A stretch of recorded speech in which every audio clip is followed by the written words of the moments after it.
नमस्ते दोस्तों। स्वागत है आपका उपागम एकेडमी पे। दोस्तों, हमने सौरमंडल के बारे में और सभी ग्रहों के बारे में डिटेल से जान लिया।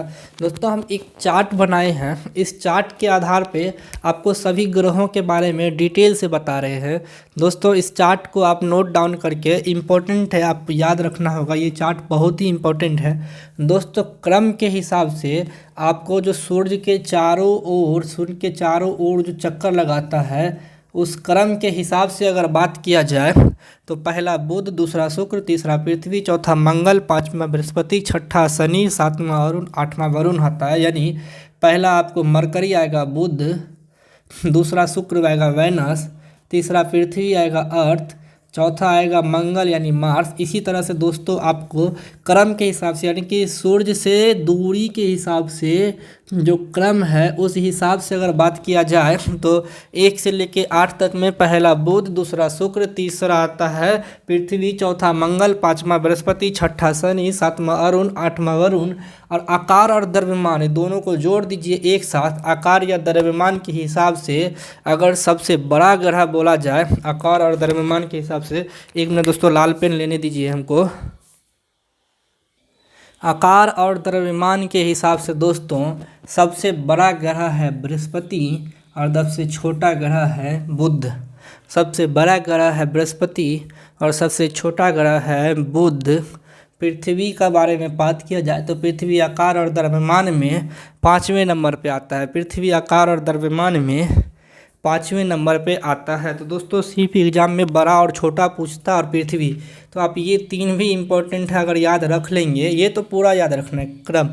अगर आपको आकार या द्रव्यमान में सबसे बड़ा, सबसे छोटा या पृथ्वी के बारे में पूछा जाए तो सबसे बड़ा बृहस्पति, सबसे छोटा बुध और पृथ्वी 5वें नंबर पे आता है। दोस्तों, घनत्व यानी कि डेंसिटी, यानी कि दोस्तों पानी में कौन कितना डूब सकता है, उसके हिसाब से बात किया जाए तो सबसे ज़्यादा घनत्व होता है पृथ्वी का ही और सबसे कम होता है शनि का। सबसे ज़्यादा घनत्व होता है पृथ्वी का, जबकि सबसे कम घनत्व होता है दोस्तों शनि का। इसके बाद दोस्तों हम बात करेंगे परिभ्रमण काल यानी अपने अक्ष पे, और परिक्रमण काल यानी सूर्य के चारों ओर ग्रहों की घूमने की गति।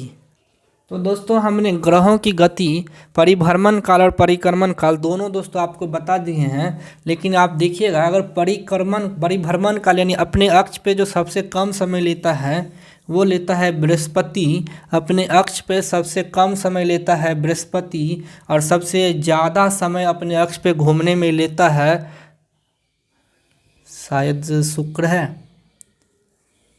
शुक्र, वेनस।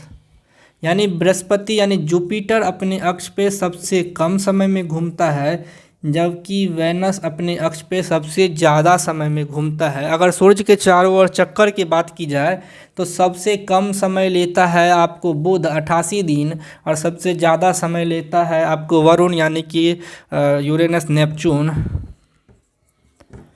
कितना? 165.8 साल, यानी 165 साल। अगर उपग्रहों की बात की जाए, सैटेलाइट की बात की जाए, तो शुरुआत के 2 ग्रह यानी बुध और शुक्र के कोई उपग्रह नहीं है। पृथ्वी का एकमात्र उपग्रह चंद्रमा, मंगल का उपग्रह होता है फोबोस और डिमोस। फोबोस और डिमोस। अभी गूगल कर लीजिएगा दोस्तों, 69 बुक में दिया है, बुक में 69 है, हम 73 पढ़ा रहे हैं। आप गूगल कर लीजिएगा दोस्तों कि बृहस्पति का ग्रह, क्योंकि दोस्तों खोज के अनुसार उपग्रहों की संख्या बदलते जा रही है। क्योंकि किताब में वरुण का आपको 13 दिया है, लेकिन अगर गूगल कीजिएगा दोस्तों तो ये 14 लिखता है। तो आप दोस्तों इसको उपग्रहों की संख्या सबसे ज़्यादा तो बृहस्पति है, इतना तो फिक्स मान के चलिएगा, लेकिन कितनी है ये आप गूगल कर लीजिएगा। उसके बाद दोस्तों 1 नंबर पे बृहस्पति और 2 पे आता है शनि। इसके बाद दोस्तों अरुण के 27 और वरुण के 14 उपग्रह खोजे जा चुके हैं। दोस्तों, शुरुआत के जो 4 ग्रह हैं इसको बोलते हैं पार्थिव ग्रह, पार्थिव ग्रह। और जो अंतिम के 4 ग्रह हैं दोस्तों उसको दोस्तों बोलते हैं बाह्य ग्रह। इसको क्या बोलते हैं? बाह्य ग्रह। इंग्लिश वाले पार्थिव ग्रह को बोलते हैं टेरेस्ट्रियल प्लैनेट और बाह्य ग्रह या बृहस्पतिय ग्रह को बोलते हैं जोविनल प्लैनेट।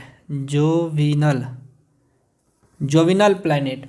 इंग्लिश वाले याद रखिएगा कि बाह्य ग्रह को बोलते हैं जोवियन होता है, जोविनल नहीं होता है, JOVAN होता है ये जोवियन प्लैनेट। और पार्थिव ग्रह को टेरेस्ट्रियल, यानी शुरुआत के 4 ग्रह को पार्थिव ग्रह और अंतिम के 4 ग्रह को जोविनल ग्रह बोलते हैं। दोस्तों एक जो पिंडों का जो एक समूह होता है ना, इस 2 ग्रहों को अलग करता है। इसी के बीच में आपको बहुत सारे छोटे छोटे पिंडों का एक समूह है जो चक्कर लगाता है। अगर पूछा जाता है कि पार्थिव ग्रह और बाह्य ग्रह के बीच में जो पिंडों का समूह है वो कहाँ मिलता है, किन 2 ग्रहों के बीच में, तो दोस्तों वो मिलता है मंगल और बृहस्पति के बीच में।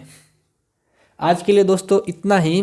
अगले क्लास में दोस्तों हम इसके आगे पढ़ेंगे वर्ल्ड भूगोल में अगला चैप्टर। धन्यवाद।